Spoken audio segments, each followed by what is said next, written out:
Hello ladies and gentlemen, my name is Tim, and welcome to Tim Teaches The Witcher, Abridged.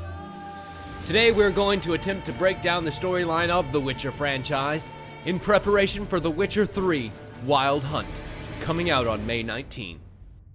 The Witcher, for those who may be unfamiliar with the property, started as a series of books, much like the Lord of the Rings or Ice and Fire series, rooted firmly in the pulp fantasy genre, with just as much swords and magic and boobs and blood and politics and betrayal as you would come to expect. But, like most of those as well, the story told is a very dense one, filled with many polysyllabic names of countries and monarchs, dates and locations, all of which you're expected to remember for sometimes hours in between mentions. This video will serve as a sort of guide into this witchery world, a brief overview of just some of the places, faces, and stories you will encounter. So back to the title, The Witcher. Witcher is in fact a job title, much like an exterminator. They are mutated humans created out of necessity, thanks to a celestial event known as the Convergence of Spheres 2,000 some odd years ago, a literal sliding together of dimensions that allowed many powerful forces to cross over into our world. For centuries after humanity studied the magics this event introduced, and were terrorized by the beasts released, but none struck fear more so than the Wild Hunt. The Wild Hunt is the true stuff of legend. Masked riders wearing spectral armor, unyielding, unfeeling, and unmerciful. Like a force of nature, they sweep in, claim their newest human trophies, raise anything in their path to the ground, and fly off again. Only to have that person reappear some dozen years later, having barely aged, with no memory of what happened during their time with the hunt. Geralt, like all Witchers, was taken in as a child and made subject to rigorous physical and magical training, as well as many alchemaic and mutational experiments. This left him with near superhuman abilities when it comes to reflexes and strength, as well as the characteristic cat-like eyes that allows him to chase supernatural prey, both of the daytime and nighttime variety. The legends are further augmented by their use of potions and magical spells, their incredibly long lifespans, and mutant-like healing abilities. So, we humans have used these Witchers as a sort of special forces, working for coin the grim and gruesome jobs no one else would dare do, taking out monsters, both of the mystical and mortal variety. But Geralt, among his many travels as an adult Witcher, had the bad luck to cross paths with the Wild Hunt, and they took someone very precious to him, a sorceress by the name of Yennefer. He spent the next 5 years chasing any hints of the hunt, and eventually winds up killed during a riot in the town of Rivia. Geralt's body was never recovered, and we learn along with our main character that during the missing time he was taken by the hunt itself, only to be spat out again when it was done with him, his memories consumed like all the rest.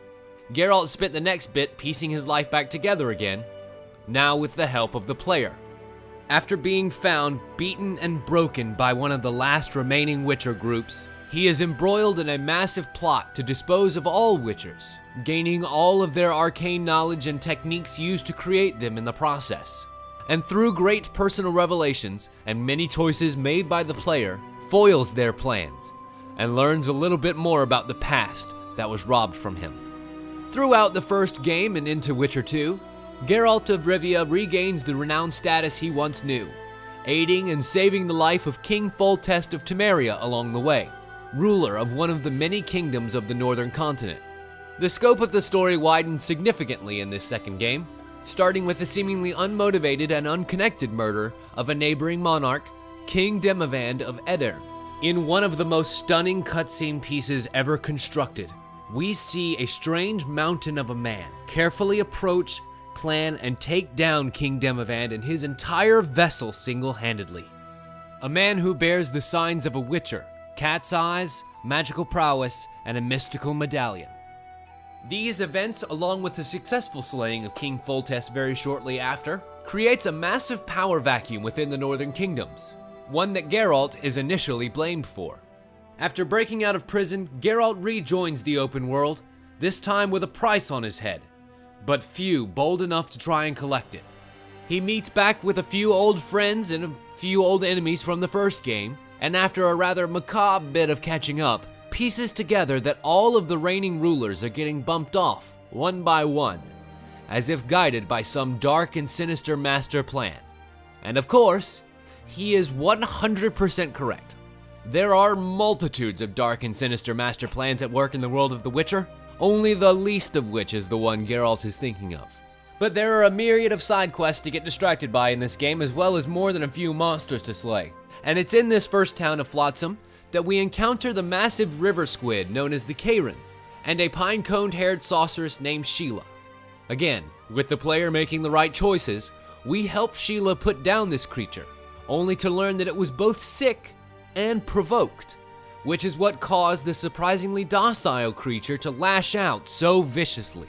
It's during this time of monster slaying that our friend and powerful sorceress in her own right, Triss Merigold, is kidnapped by the Bald Witcher, whose name we discover is Letho, and at this point we must make a choice. Either you will side with the elves that Letho double-crossed, or the lawman who helped you escape prison in order to find where Triss was taken. And this journey leads us to Chapter 2, most of which takes place either in the town of Vergen, a dwarven settlement filled with rebels yearning to be free, or in the camp of King Henselt of Kedwin, who sought to take advantage of Demavan's removal from this mortal coil, and reclaim the lands that once belonged to him and his kingdom, even if it means the slaughter of any non-human in his way. It's during this time that we're also introduced to Demavan's son, Stennis, and his rival to the throne, Saskia the Dragon Slayer, as they stand against Henselt and his takeover. Harsh words are exchanged, and a battle wages forth on an old ritual site, activating an ancient blood curse that must be dealt with before continuing, regardless of what side of the fight you're on. And so a Witcher does what a Witcher does and fixes the supernatural situation, only to have the massacre continue as soon as the smog clears. In the end, either Vergen is declared a free city with Saskia at its head and Henselt returning home with his tail between his legs, or Henselt takes the town in force. But either way, Triss slips through our fingers yet again, and the political machinations working against us take her further away, into Chapter 3 and the town of Loch Muin, where at the summit of mages, orders of surrender will be signed. Here, Geralt faces yet another choice, based again off the path chosen for Chapter 2. If you saved the town of Vergen from Henselt and his men, your choice is between going after Triss or rescuing the sorceress Philippa Eilhart, who was working with the earlier mentioned Sheila and now controls Saskia the Dragon Slayer's mind. But if Henselt now rules Vergen, he informs Geralt that Temeria is next, the only kingdom left without a standing monarch or heir to the throne. And Geralt must again choose between saving Triss or rescuing one of Foltest's children we were introduced to in Chapter 1, ensuring Temeria will have an heir to rule over it. After your choice is dealt with, the Summit of Mages continues on, and as you might expect, with all of the heads of state left alive, every powerful mage and sorceress, the Witcher, and a dragon disguised as a woman, all gathered in one place. Everything goes all to hell. Negotiations break down completely, and depending on your diligence with discovering the dragon's identity, either kill or save the beast, earning a final confrontation with Letho, the Kingslayer, the man who started all this trouble for us, got us framed for murder, took away the cushy life we had built for ourselves yet again, and you can choose to end him for what he has done, or spare him to learn everything he knows. That from Sheila and the Karen to Demavan's slaying and the subsequent events have all been part of the plan of the Lodge of Sorceresses, or at least Sheila and Philippa Eilhart, in an attempt to turn Vergen and the surrounding area into a separate country under their control. And The Witcher 2 ends with probably the grandest reveal of them all.